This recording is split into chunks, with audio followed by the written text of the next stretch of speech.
ছোট্ট মেয়েটি জীবনে এত মানুষের ভালোবাসা পাবে সেটা আমি কখনোই ভাবিনি। হ্যালো, আসসালামু আলাইকুম। কী অবস্থা সবাই?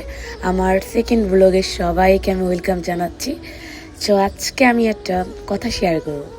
রক্ত ছাড়াও যে একটা মানুষের সাথে রক্তের থেকে একটা বড় একটা সম্পর্ক করে, যে সম্পর্কে আসলে কোনো নাম দেওয়া যায় না। এই সম্পর্কটা জাস্ট একটা আত্মার হয়, রক্ত ছাড়া এর থেকে বেশি গভীর হয় এই সম্পর্কটা।